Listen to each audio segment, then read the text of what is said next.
¿Qué tal? ¿Cómo le va? Buenas tardes. Hoy queremos compartir una palabra de Dios que nos va a preparar para lo que viene, para nuestra campaña Simplemente Ora. Y tiene como título La pelea final por la vida que deseas. No importa cuál sea tu edad, no importa cuál sea tu género, ni tu historia de vida, hay algo que todos tenemos en común. Un deseo que nos ha movido a estar hoy aquí. Un deseo que nos ha movido a hacer todo lo que hemos hecho en la vida. El deseo de una vida bendecida. Una vida bendecida es una vida llena de realización, llena de alegría, llena de amores profundos y de relaciones profundas, llena de libertad. Una vida bendecida es un matrimonio bendecido. No un matrimonio a los ponchazos, sino un matrimonio que experimenta un amor hasta el final. Una familia bendecida. Una familia bendecida no es simplemente una familia que más o menos sobrevive. Es una familia que experimenta la presencia de Dios. Hijos bendecidos, que son mucho más que chicos que aprueban las materias. Son hijos que caminan con Dios. Nosotros anhelamos una vida bendecida, una vida en la cual tenemos la chance de mostrar de lo que somos capaces, de las empresas que Dios ha sembrado en nuestro corazón y realizarlas. Una vida bendecida es la clase de vida que cuando nosotros la terminemos vamos a poder mirar hacia atrás y decir, no me arrepiento de la vida que viví. Una vida bendecida es la clase de vida que me inspira a levantarme cada mañana y decir, hoy va a ser un gran día, porque hoy vamos a vivir grandes cosas con Dios. Y todos los que estamos aquí, anhelamos ardientemente esa vida. Ahora, tan cierto como que anhelamos esa vida, alcanzar una vida bendecida no es fácil. El camino a una vida bendecida está repleta de obstáculos. Y el peor de todos esos obstáculos no es el destino que me tocó, no son las circunstancias que me tocaron, ni la gente y lo que la gente puede haberme hecho. El adversario más duro, el obstáculo más firme para alcanzar una vida bendecida, soy yo mismo. Son nuestros propios bloqueos, nuestros propios defectos de carácter, nuestros propios hábitos insanos, nuestros propios miedos, nuestras propias ataduras. Más de una vez nos miramos al espejo y nos dijimos y nos prometimos, es hora de ser la mujer que tengo que ser. Es hora de ser el hombre que tengo que ser. Hicimos promesas de verdad, genuinas y sinceras. Pero nos encontrábamos a un tiempo después delante del mismo espejo, reconociendo que en realidad jamás nos movimos ni un milímetro del lugar donde estábamos aquel día cuando hicimos esa promesa. Y es ahí donde notamos el duro enemigo contra quien batallamos. Y en esos momentos, ¿qué suele pasar? Lo que suele pasar es que lentamente y sutilmente, cuando prometí una vez cambiar y no cambié, prometí otra vez cambiar y no cambié, lenta y sutilmente comenzamos a hacer algo que se llama resignación. Entonces ya dejamos de anhelar una vida bendecida y nos conformamos con otra cosa, con un matrimonio más o menos, con una vida más o menos. Ni trágica como para llamar al 911, pero tampoco esa vida bendecida que alguna vez imaginamos. Nos conformamos con eso de, y güey, es lo que hay. Y la pregunta que queda latiendo es, ¿será así? ¿Será que estamos condenados a vivir este personaje por el resto de nuestra vida, de alguien que no supo alcanzar todo lo que Dios tenía para él? ¿O podremos cambiar? Porque no se trata de cambiar las circunstancias, ni el destino, ni el país, ni la iglesia, ni nada. La pregunta es si yo seré capaz de cambiar. ¿Podré cambiar? ¿O me encontraré delante de este espejo dentro de 5 años contando las mismas historias y hablando de los mismos problemas? Quiero que podamos responder a esa pregunta a través de la vida de un hombre que se llamó Jacob. Y de antemano te digo lo siguiente, sí se puede cambiar. De hecho, la historia de esta iglesia es la historia de vidas cambiadas. Y esta iglesia está hecha de vidas cambiadas, de personas que llegaron a este lugar sin Dios y sin esperanza, atados a 1000 ataduras y que encontraron libertad.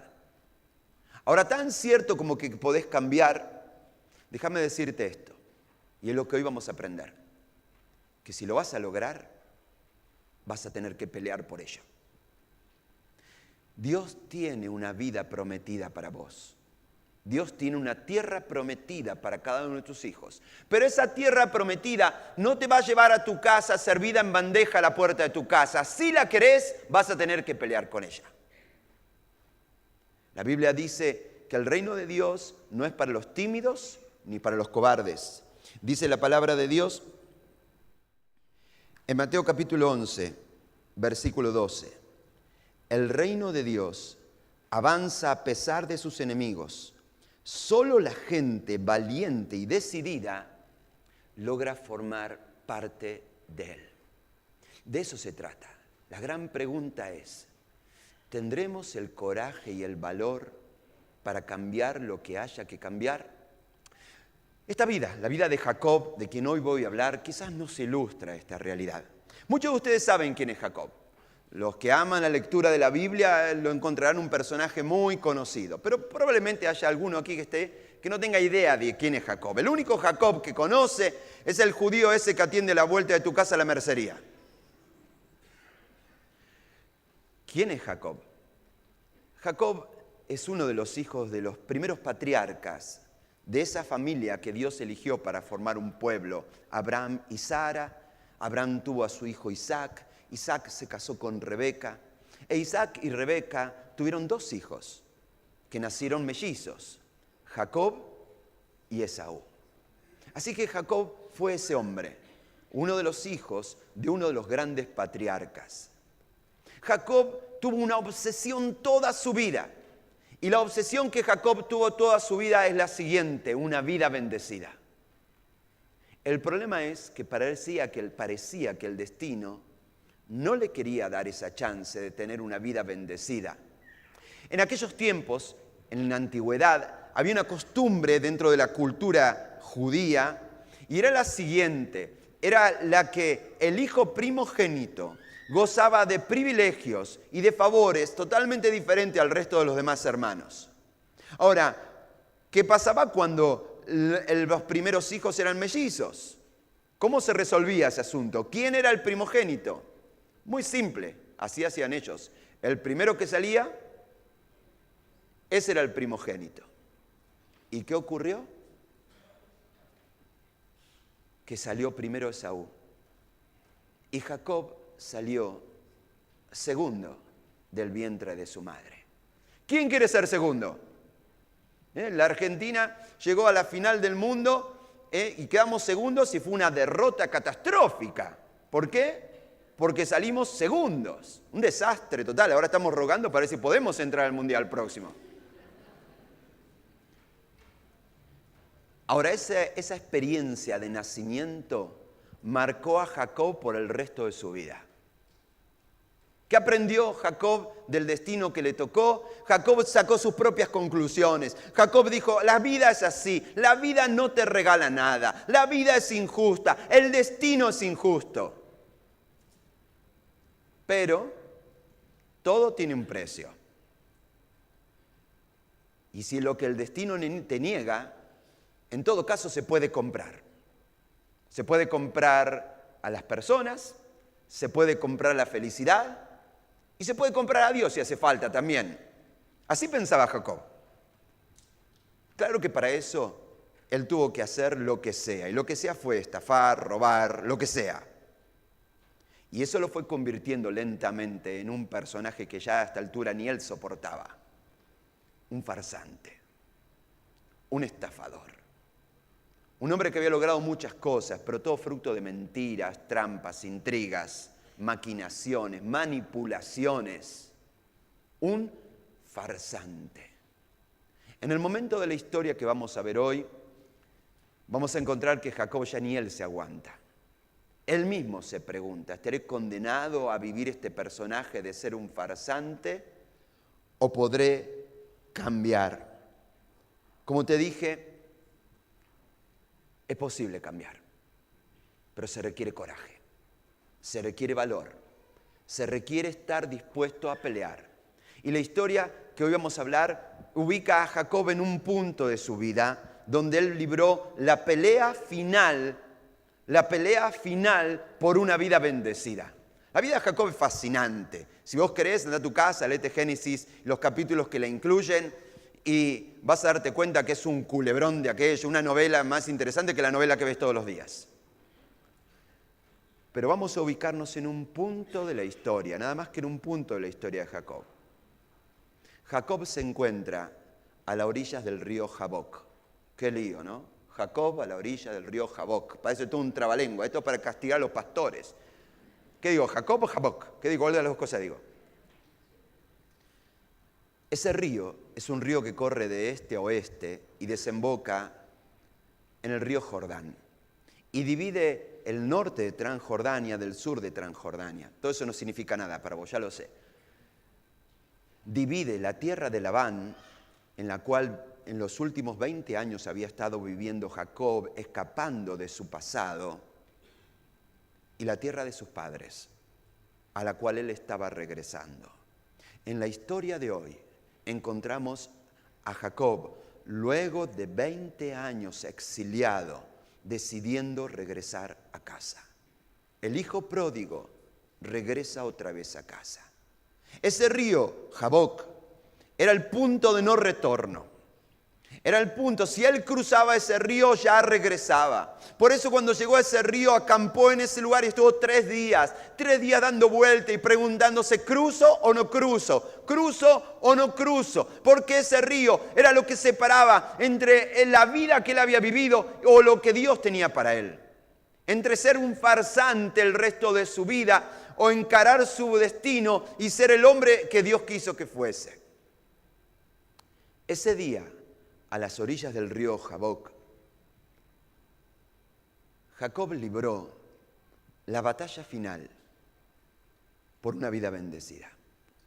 Hay un día y una hora en la cual Dios te cita para decidir qué vamos a hacer con vos. ¿Qué vamos a hacer con vos? Y es esta hora, y es este momento, donde Dios te dice, es hora de librar la batalla final. Aquel día Jacob hizo algunas cosas, algunas acciones que cambiaron su destino para siempre. ¿Cuáles son ellas? Vamos a tomar nota una por una.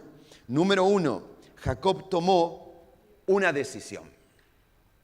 Y el cambio comienza así, cuando vos tomás una decisión. ¿Por qué tenía tanto miedo Jacob de volver a casa? Usted quizás no conocés la historia y te preguntás, pero a este hombre, ¿qué le pasa? Volver a casa es lo mejor que te puede suceder. Hogar, dulce hogar, no hay nada más lindo que volver a casa. ¿Por qué tanto miedo Jacob en volver a casa? Bueno, si vos hubieras escuchado las últimas palabras que escuchó Jacob el día que se escapó de su casa 20 años atrás, sabrías por qué Jacob tiene miedo de volver. Vamos a hacer un pequeño flashback y vamos a volver 20 años atrás en la historia. Génesis 27:41 y dice así: a partir de ese momento, Esaú guardó un profundo rencor hacia su hermano por causa de la bendición que le había dado su padre. Una bendición que Jacob le había robado a su hermano. Y pensaba Esaú, ya falta poco para que hagamos duelo por mi padre. Después de eso, mataré a mi hermano Jacob. ¿Te das cuenta por qué tenía miedo de volver?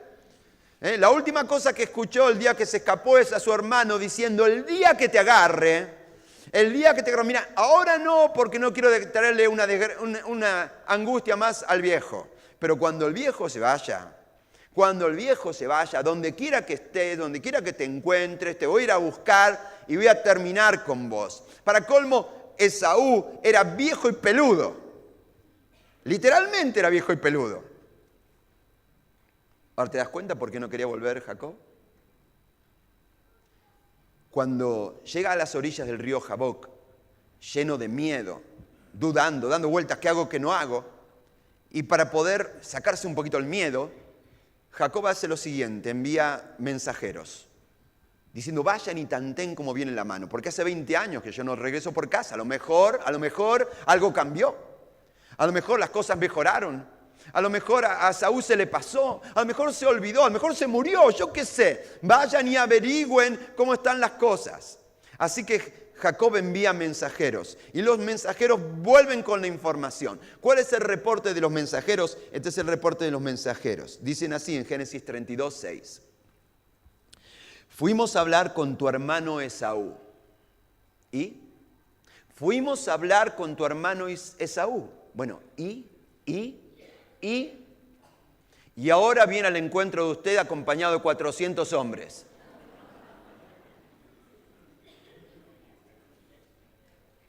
Cuando nosotros queremos sacarnos el miedo teniendo más información, lo único que vamos a tener es más miedo. Es como esas personas que van al médico y el médico le dice algún diagnóstico medio terrorífico y la persona no entiende bien y llegas a tu casa y empezás a googlear a ver de qué se trata esa enfermedad y ves esta foto de toda la gente enferma de eso y estás peor después. Mejor no haber sabido de qué se trataba. Cuando tengas miedo, la manera de resolver tu miedo no es con más información, nunca es con más información. El punto es que esa noche se fue a dormir Jacob y no podía dormir. Ahí viene mi hermano con 400 hombres. Él ya se los veía venir y daba vueltas en la cama y daba vueltas en la cama. Y Jacob no podía dormir. Así, ¿sabe lo que hizo? Se levantó a mitad de la noche, despertó a toda la familia, a todo el mundo arriba y todo el mundo medio dormido. ¿Qué pasa? Vamos a cruzar el río. ¿Cuándo? Mañana no, ahora. ¿Cómo ahora? ¿De noche a medianoche? Sí, ahora. Y no podemos esperar hasta mañana a la mañana de ninguna manera. Hay que hacerlo ya mismo. Dice la Biblia en el verso 23 de Génesis 32 que aquella misma noche Jacob se levantó, tomó a sus 2 esposas, a sus 2 esclavas y a sus 11 hijos y cruzó el vado del río Jacob. Del río Jaboc. Yo sabía que me iba a confundir.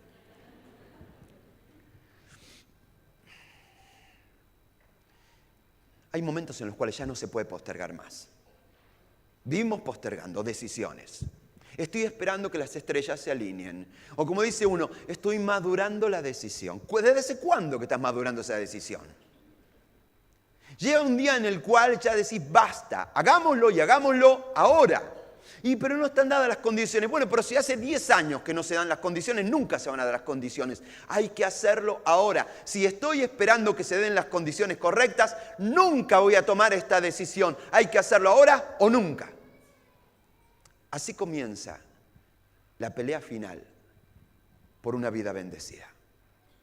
Cuando dejas de postergar y tomás la decisión que tenés que tomar. La pregunta en este momento para vos es, ¿cuál es esa decisión que tenés que tomar? Ya lo sabés.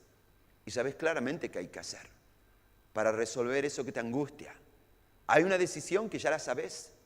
Es hora de dejar de postergarla y simplemente tomarla. Hay una segunda enseñanza que aprendemos de aquella batalla final de Jacob, y es que si vamos a lograrlo, necesitamos enfrentar nuestras crisis. A nadie le gustan las crisis y los conflictos. Evadimos los crisis y los conflictos. Si aquí hay un conflicto, yo me cruzo la vereda enfrente, es así. A nadie le gustan los líos. Y eso es típico en los hogares y en las familias. En mi casa de esto no se habla. ¿Por qué de esto no se habla en casa? Porque cada vez que hablamos de este asunto arde Troya. Entonces la mejor manera de que no arda Troya es directamente de ese tema no se habla. El problema es que cuando entramos por esa variante, pasa que de esto no se habla, de esto tampoco se habla, de esto tampoco se habla, de esto tampoco se habla, es decir, no se habla de nada. De lo único que se habla es de pavadas, de quién va a pagar la boleta de la energía eléctrica, quién va a ir a hacer las compras al supermercado, pero ya no se habla nada de lo que hay que hablar. Nuestra vida no va a cambiar hasta que no tengamos el coraje de enfrentar nuestras crisis y de hablar lo que hay que hablar. ¿Cuál era la crisis de Jacob? Claramente su hermano Esaú. Desde que nació, Jacob vivió peleando con su hermano. Vivió su vida para pelear con su hermano. De hecho, hay un detalle muy interesante del nacimiento de Jacob. Dice en Génesis capítulo 25, versículo 26, que después nació otro mellizo. O sea, primero nació Esaú, y luego a continuación vino el segundo. Y cuando vino el segundo, la Biblia dice así: después nació el otro mellizo. ¿Y cómo nació este otro mellizo? Agarrando con la mano el talón de Esaú. Por eso lo llamaron Jacob. Es decir, sacaron primero al bebé Esaú, y cuando sacaron al bebé vieron que una manito salía de ahí adentro. ¿Y qué estaba haciendo la manito? Le estaba agarrando el pie al hermano. Es decir, estos tipos se vivían peleando desde el vientre de la madre. 100 patadas, entre ellos se pegaban. Toda la vida de Jacob fue peleando con su hermano y con el destino. Es más, durante esos 20 años exiliado, Jacob siguió peleando con su hermano Esaú, porque en cada persona que encontraba veía el rostro de Esaú. Hay personas que tienen la capacidad de intimidarnos. Esas personas controlan nuestra vida. Vivimos para ellas. Vivimos para demostrar algo a esas personas. No sé, pueden ser tu padre, ese padre que una vez te dijo nunca vas a lograr nada. Y entonces, ¿qué haces? Vivís el resto de tu vida para demostrarle que no es así. Puede ser un hermano con quien competís y cada vez que se encuentra, ven a ver quién le va mejor, quién logró mayores cosas. No damos cuenta, pero estamos atados a esas personas y vivimos en función de esas personas. Esas personas tienen control sobre nuestra vida, porque nosotros le hemos dado ese control. Vivimos para demostrarle al mundo o a alguien algo. ¿Viste cuando termina un partido de fútbol, le ponen un micrófono a los jugadores? Presta atención porque todos los jugadores dicen la misma cosa. Dice, hoy demostramos, hoy demostramos, hoy demostramos. ¿A quién le tienen que demostrar qué? Nosotros salimos todos los días a la calle a demostrarle qué a quién. ¿Contra quién estás peleando? Porque es una pelea sin sentido la que estás viviendo. ¿A quién le estás tratando de demostrar qué con tu vida? Jacob tenía una pelea con su hermano, pero en realidad esa no era la mayor pelea de Jacob. La mayor pelea de Jacob era con alguien más. Y entonces Jacob despierta a su familia, los hace cruzar el río de noche a medianoche y le dice, adelántense un poquito. Y él se queda solo a medianoche a orillas del río Jaboc. ¿Y qué ocurrió en ese momento? La Biblia dice en el verso 24 y 25 que quedándose solo, entonces un hombre luchó con él hasta el amanecer. ¿Qué? ¿Quién? ¿Cómo? ¿Qué? Un hombre. ¿Quién es este hombre? A medianoche, en medio de la nada, a la orilla de un río. Un hombre sin rostro, un hombre sin nombre. ¿Quién es este? ¿Y qué está peleando? ¿Con quién? ¿Con Jacob? ¿Qué es esto? Quedándose solo, entonces un hombre luchó con él hasta el amanecer. Y cuando ese hombre se dio cuenta de que no podía vencer a Jacob, lo tocó en la coyuntura de la cadera y ésta se le dislocó mientras luchaban. ¿Quién es este hombre capaz de con un dedo tocar y dislocar la cadera de un otro hombre? ¿Contra quién estaba peleando Jacob? Muchos comentaristas bíblicos debaten, en todo caso, ¿quién será este hombre que de pronto de la nada aparece en medio de la noche para pelear con Jacob? Algunos piensan que fue un ángel. Sin embargo, la Biblia misma se ocupa de dar la respuesta. El profeta Oseas, en el capítulo 12, en el verso 3, dice así: aún antes de nacer, Jacob suplantó a su hermano, y cuando ya fue un hombre, luchó con... ¿Quién era ese hombre? ¿Quién era ese hombre? Dios. Y esa es la verdad de la historia. Tu pelea no es con tu destino. Tu pelea no es con tus problemas. Tu problema no es contra alguna persona a quien conozcas por nombre. Tu pelea es con Dios. Y debajo de todas nuestras peleas hay una pelea de fondo entre vos y Dios. Básicamente, ¿por qué? Por quién tiene el control. Nos decimos, yo soy Dios, yo controlo mi vida, yo hago lo que quiero. Esa es nuestra tendencia, jugar a ser Dios. Y cada vez que nosotros jugamos a ser Dios, a controlar nuestro destino, lo que hacemos es arrebatarle lugar a Dios. Y por lo tanto, lo ponemos a Dios en la situación de nuestro oponente. Y iniciamos una batalla, una lucha con Dios de por vida, luchando a ver quién tiene el control. Esa es la gran pregunta que yo podría hacerte ahora. ¿Quién tiene el control de tu vida? ¿Vos o Dios? Yo estoy seguro que muchos de nosotros vamos a decir Dios y a veces yo. Y ese es el problema. Es que nunca termina de definirse quién tiene el control.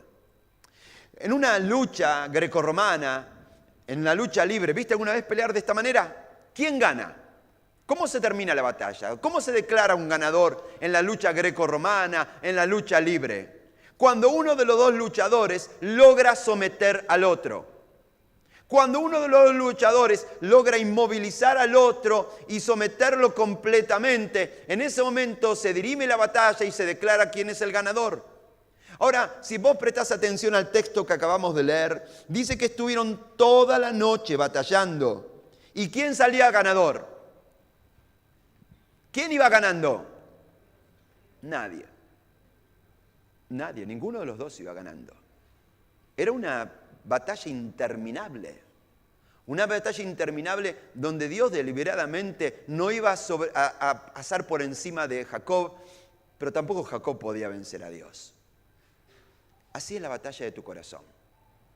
Dios no va a obligarte a hacer nada. Él quiere que te rindas. Pero seguimos peleando contra Él. Pensá por un momento. ¿Cuál es el tema que más te angustia? La preocupación que más te desvela. Pensar por un momento. Yo sé que te va a venir a la mente rapidísimo. ¿Cuál es el tema que tanto te angustia? Sea cual sea ese tema que tanto te angustia, ese tema se resolvería hoy, aquí y ahora si pudieras decirle sí a estas dos preguntas. Número 1, ¿estarías dispuesto a obedecer total y completamente a Dios en ese asunto que tanto te preocupa? Segunda pregunta, ¿estarías dispuesto a confiarle completamente que Él sea quien resuelva ese problema? Y por el hecho de que no somos capaces de decirse esas preguntas, el combate continúa. Y podría continuar toda la noche. Y podría continuar toda la vida. A menos que Dios haga algo. Algo del tipo, te toco la coyuntura y terminemos esto. Y a veces, ¿sabes qué? Dios te toca la coyuntura. Dios permite que una enfermedad, que un problema, que una adversidad, que una crisis venga a tu vida. ¿Sabes por qué Dios hace eso? Porque Dios te ama. Dios te ama tal y como estás. Pero te ama demasiado como para dejarte tal y como estás. Él quiere verte viviendo una vida bendecida. Él no se va a quedar de brazos cruzados viendo cómo arruinas tu vida. Y si tiene que descoyunturarte para que reacciones y termines con esta lucha inútil de querer seguir jugando a ser Dios, lo va a hacer. Te ama demasiado como para verte arruinar tu vida y desperdiciar tu vida. Y Dios envía crisis, sí, Dios envía crisis a nuestra vida. Dios toca tu coyuntura y te deja rengueando. ¿Solamente para qué? Si eso es suficiente para que acabes la loca carrera suicida en la cual estás, Él lo va a hacer. Aquel día Jacob luchó con Dios. Y Dios finalmente prevaleció. Un gran escritor, Adolf B. Tozer, dijo, el Señor no puede bendecir plenamente a un hombre hasta que Él lo conquistó primero. ¿Quién controla tu vida? Estás en una lucha libre donde no prevalece nadie. Hasta que no se dirima esta batalla y seas conquistado por el amor de Dios. Hasta que no se dirima esta batalla y finalmente entiendas que no sos Dios y le entregues el control completo de Dios para tu vida, nada va a suceder. Hay una tercera lección que aprendemos de esta historia, de esta pelea final de Jacob por una vida bendecida. Y es que si vamos a pelear, tenemos que pelear atrevida y comprometidamente.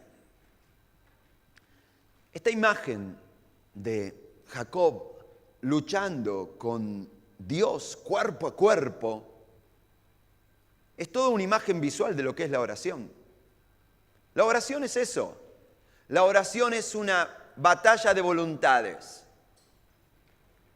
Orar no es solamente rezar un pequeño protocolo a Dios. No, la oración es un campo de batalla.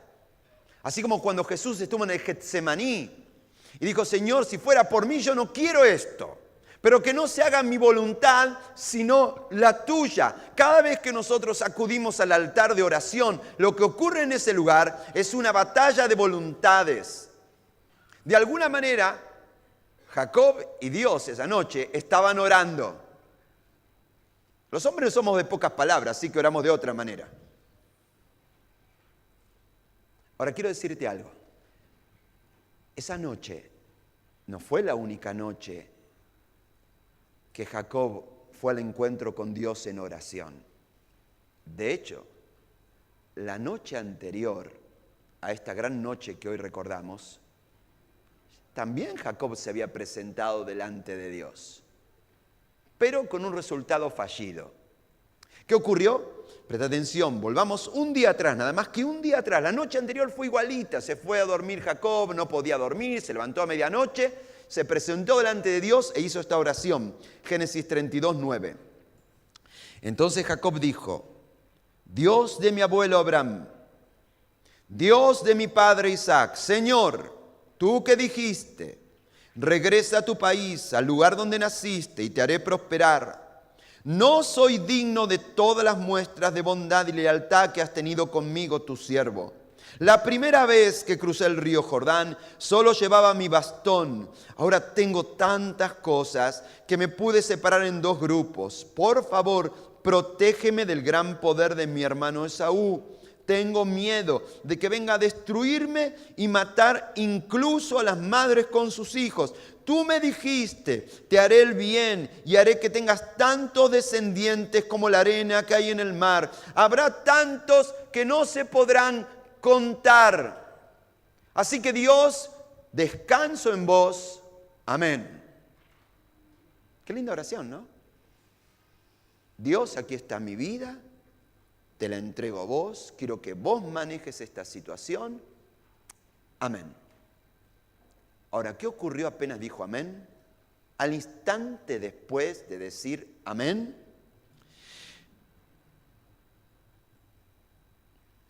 dice que después eligió entre lo que tenía un regalo para su hermano Esaú. ¿Sabes cuál era el regalito que le preparó? Más de 2 centenares de ganado que le envió por delante de él. ¿Para qué? Para comprar a su hermano. Es decir, Dios te lo entrego en tus manos, pero déjame que yo lo maneje este asunto. Le voy a mandar 3 manadas de ganado a mi hermano por adelantado y así me lo voy a ganar. Bajo la premisa de toda la vida de Jacob. Todo tiene un precio y todo se puede comprar. Ahora, qué locura, ¿no? Jacob ora, dice, Dios te lo entrego a vos, amén. Y al instante puede decir amén, ya el tipo estaba maquinando otra vez. Ya el tipo estaba intrigando otra vez. Ya el tipo estaba tratando de manipular la situación otra vez. Otra vez con sus propias trampas, con su propia estafa y con la misma farsa de siempre. Tratando de comprar a la gente. No nos riamos mucho de Jacob, porque somos parecidos. Nosotros vamos a Dios en oración y le decimos, Dios, aquí te entrego mi problema. A partir de ahora, quiero que lo tengas vos. Ah, ¿no te lo di? Perdón. Dios, te entrego mi problema. A partir de ahora ya no quiero tener ninguna preocupación, lo dejo todo en tus manos. Y hacemos así. Oramos, le decimos a Dios que tome control de nuestra vida y en cuanto dijimos amén, volvemos a preocuparnos, volvemos a maquinar, volvemos a tomar el asunto en nuestras manos. Hay algo que queda claro, esta oración no sirve para nada. Esta clase de oración no sirve para nada. Y ese es el punto, hermanos, es hora de orar de otra manera. La oración de Jacob era muy prolijita, correcta, todas las palabras eran correctas, pero una oración que no sirvió para nada.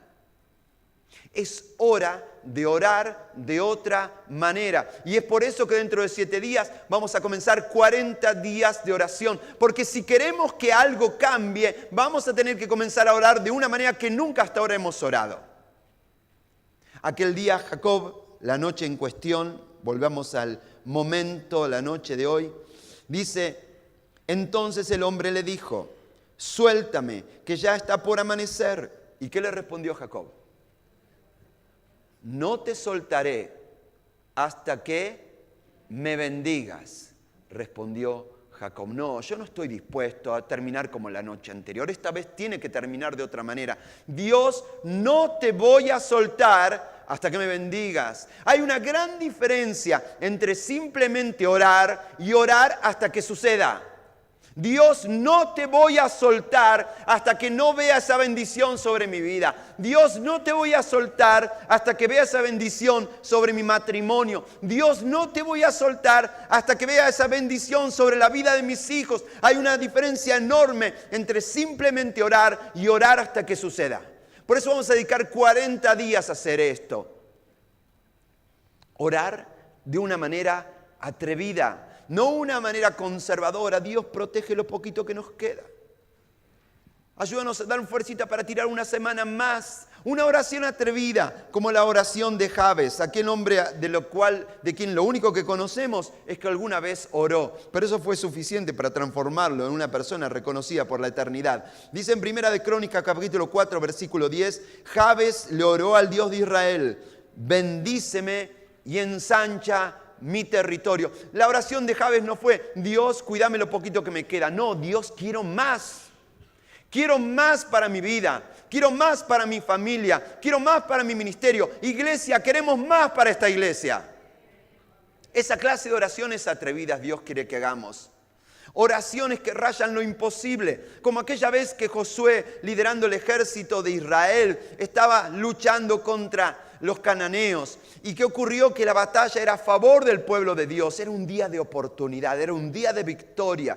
¿Y qué se le ocurrió a Josué? A Josué se le ocurrió pensar esto: si este día durara más de 24 horas, hoy sería un día todavía mucho más grande del gran día que ya es. Así que Josué decidió hacer esta oración que se encuentra en el libro de Josué, capítulo 10, versículo 12. Josué le dijo al Señor en presencia de todo el pueblo: Sol, detente. ¿Se puede orar eso?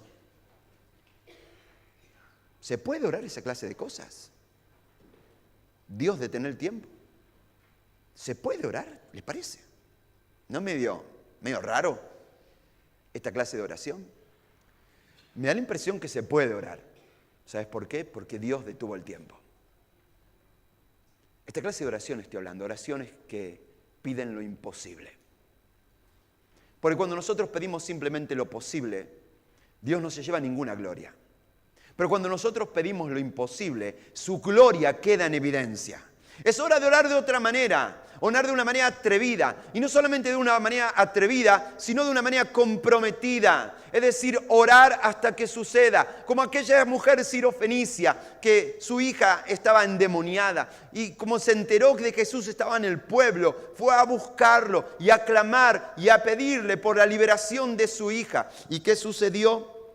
Dice la Biblia en Mateo 7:7, dice la Biblia en Mateo 15, 22 al 23, que esta mujer comenzó a decir así: ten compasión de mí, hijo de David. Mi hija está atormentada por un demonio. ¿Y Jesús? ¿Y Jesús? No le decía nada, ni la hora. A veces sentimos, ¿no?, que oramos al cielo y Dios no nos da ni la hora. ¿Qué puede hacer uno cuando clama a Dios y Dios ni siquiera te mira? ¿Qué puede hacer alguien? ¿Qué hizo esta mujer? Esta mujer lo seguía gritando. Le decía: mira, no te voy a dejar en paz hasta que no me escuches. Y lo persiguió por todo el pueblo, diciendo: no te voy a dejar en paz hasta que hagas algo con mi hija. La mujer seguía gritando detrás de ellos. ¿A Jesús le ofende esta clase de actitudes? No. Curiosamente no. Al contrario, lo honran. De hecho, Jesús lo hizo a propósito toda esta situación, porque quería que sus discípulos vean y aprendan de esa mujer la clase de oración que se requiere. A Dios no le ofende cuando nosotros le pedimos de manera atrevida y comprometida. Lo que le ofende a Dios son nuestras tibias oraciones. Eso sí que ofende a Dios. ¿Por qué Jesús hizo esto? Porque a veces oramos y parece que no hay respuesta. Porque antes de que Dios responda a nuestras oraciones, tenemos que demostrar que realmente las queremos. Si tu hijo, papá, mamá que estás aquí presente, si tu hijo chiquitito aparece un día con algún pedido medio exótico, quiero esto, y te lo pide ese día, y después nunca más te lo vuelve a pedir, ¿cuál es la conclusión que vos sacás como papá, mamá? Que debe ser algo que escuchó por la televisión y que le habrá llamado la atención, pero no es algo que realmente desea. Ahora, si tu hijo te lo pide todos los santísimos días, ¿qué hacemos? Esta vez viene en serio. Bueno, así exactamente hace nuestro Padre Celestial. Nosotros a veces nos agarra un ataque y vamos y clamamos en oración por un tema. Y después podemos estar 2 semanas sin volver a tratar el asunto con Dios. 1 mes sin volver a tratar el asunto con Dios. 1 año sin volver a tratar el asunto con Dios. Cuando nosotros oramos de esa manera, ¿qué conclusión puede sacar Dios? Evidentemente debe ser algo que dijo el pastor Fabián y que le habrá tocado el corazón, pero mañana ya se le va a pasar. Dios está esperando que oremos de otra manera, de una manera comprometida. Este es un principio de la batalla en el reino de Dios. Si perseverás, sí o sí vas a vencer. Si perseverás, sí o sí vas a vencer. No es una cuestión de cuán inteligente seas, de cuán fuerte seas, de cuán lúcido seas, de cuán espiritual o cuánta Biblia sepas. No. Es muy simple esto. Así funciona. El que persevera, vence. Hay una sola manera de que no alcances la victoria en el reino de Dios. Y es que te rindas. Porque Dios no puede hacer nada con una persona que se ha rendido. Por eso si alguna vez has clamado, si alguna vez has orado y nada sucedió, es muy simple. No te rindas. No te rindas. Dice la Biblia en Mateo capítulo 7, versículo 7. Sigue pidiendo y recibirás lo que pides. Sigues buscando y encontrarás. Sigues llamando y la puerta se abrirá. Seguí. No te rindas, porque los que no se rinden ven la victoria de Dios. ¿Qué aprendemos de este hombre Jacob y de aquella pelea final por una vida bendecida? Y este es un punto importante para la batalla que está en juego. Nada sucede hasta que no haces esto que te voy a decir ahora. Admito en quién me he convertido. Aceptar nuestros errores. Dejar de jugar el juego de la culpa. Esaú tiene la culpa. O poner el nombre que vos quieras. Y aceptar que somos quienes somos como producto de las decisiones que hemos tomado en la vida. Tus circunstancias de tu infancia, de tu destino pueden ser diferentes, pero vos siempre tuviste la capacidad de tomar decisión y de qué hacer en todo caso con las injusticias de la vida. No podemos echarle la culpa a nadie más acerca de la mujer en quien te has convertido, del hombre en quien te has convertido. Es hora de asumir nuestra responsabilidad en la persona que somos hoy. Y mientras batallaban en esa pelea interminable de Dios y Jacob, Dios le hace una pregunta a Jacob. Le pregunta algo muy simple. ¿Cómo te llamas? Y no es que Dios no supiera el nombre de Jacob, creo, ¿no? Dios no pregunta esto porque necesite más información. Dios le pregunta esto a Jacob porque necesita que Jacob responda a la pregunta. Ahora, quiero que entiendas lo siguiente. En tiempos bíblicos, los nombres no eran simplemente una cuestión nominal como hoy tenemos. Cuando hoy elegimos el nombre para un niño, lo único que nos preocupa es que suene bien y encaje con el apellido, nada más. De hecho, cada generación se nota por su nombre, el nombre que estaba de moda. Por ejemplo, ¿por qué me llamo yo Fabián? Por Néstor Fabián y Violeta Rivas. Por eso. Y si mi madre estuviera aquí, ella diría, así es, así fue. Así fue. Eso ya remonta a un momento de la historia, ¿no es cierto? Pero en tiempos bíblicos no era así. En tiempos bíblicos, cuando se le ponía nombre a una persona, ese nombre identificaba su carácter. Por eso cuando Dios le pregunta a Jacob, ¿cuál es tu nombre? Para decirlo en términos de hoy, decía, ¿quién sos? ¿Quién sos? Ahora, la última vez que alguien le preguntó a Jacob, ¿quién sos?, había sido 20 años atrás. 20 años atrás, todavía Jacob vivía con su familia. Su padre Isaac estaba ciego, no veía nada. Y Jacob se acerca silenciosamente a la presencia de su padre, con un plan, con una trampa, con una intriga, con el plan de robarle la primogenitura a su hermano Esaú. Y cuando él se acerca a su padre ciego, su padre le pregunta, y se encuentra en Génesis 27, 18, ¿quién eres tú, hijo mío? Y Jacob le dijo a su padre, yo soy Esaú, tu primogénito.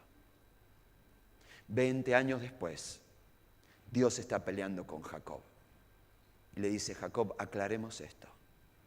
¿Quién sos? ¿Quién sos?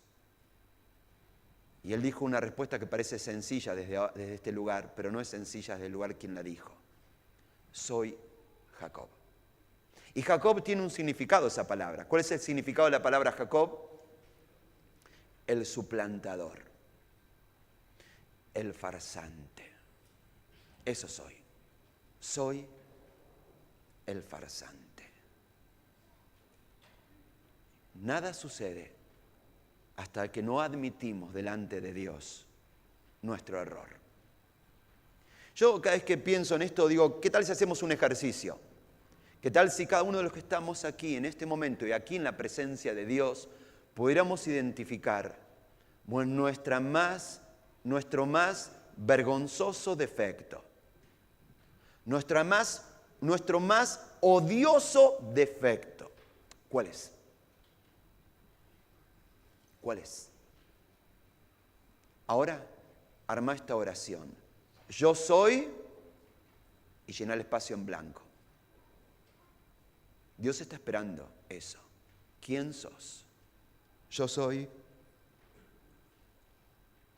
el cobarde. Yo soy la engañada. Yo soy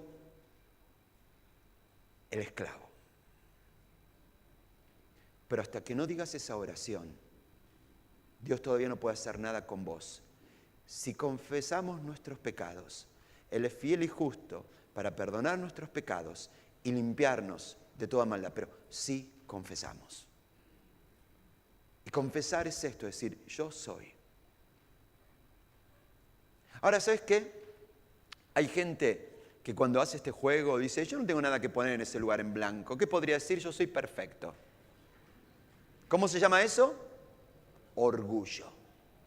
¿Y la Biblia qué dice? La Biblia dice que Dios se opone a los orgullosos, pero da gracia a los humildes. ¿Sabes lo que es gracia? Gracia es poder para cambiar. Eso es gracia.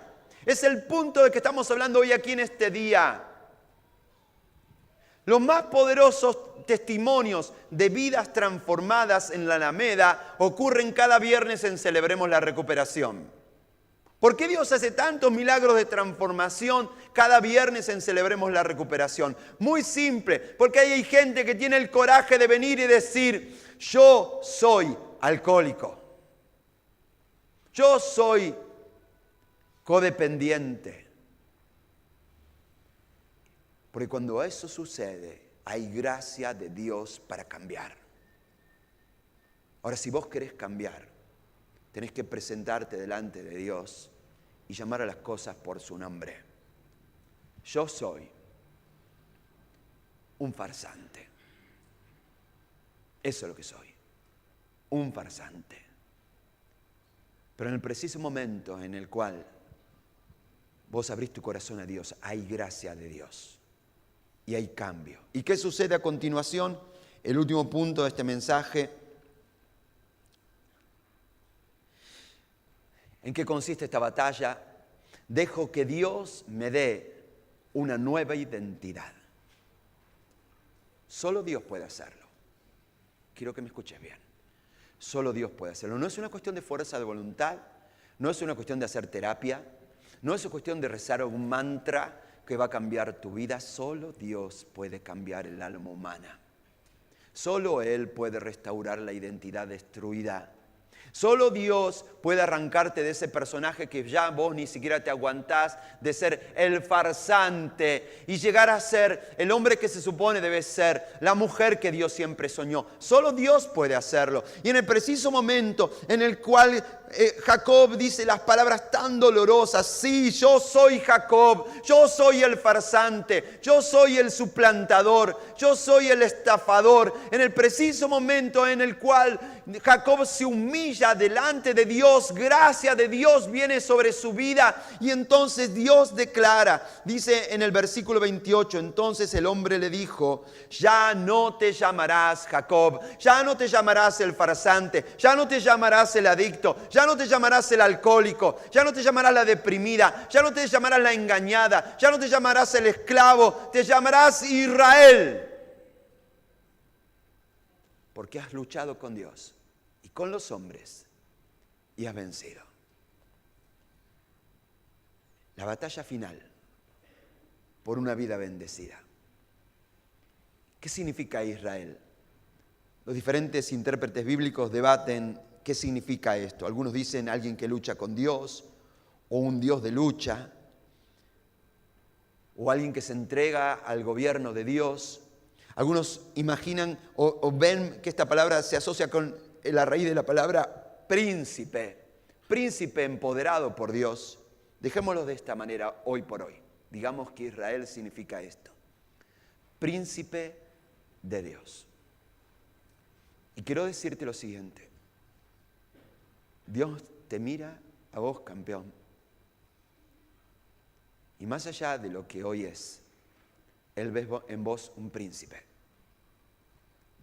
Dios te conoce perfecto, amiga. Dios conoce tus tibiezas, tus debilidades, lo vulnerable, tus contradicciones. Pero Dios te ve como una princesa y no va a descansar hasta que sea así, hasta que seas un príncipe de Dios, hasta que seas una princesa de Dios. ¿Y sabes qué? En realidad esto es simplemente restaurar el plan original de Dios para tu vida, nada más que eso. Hoy en día la ciencia ha avanzado y nos permite saber que cuando una mamá espera mellizos, el primero que sale del vientre de la madre es el segundo en haber sido engendrado. ¿Escuchaste lo que dije? Hoy la ciencia nos permite saber, cuando se trata de mellizos o trillizos, que el primero en salir del vientre de la madre es en realidad el segundo en ser concebido.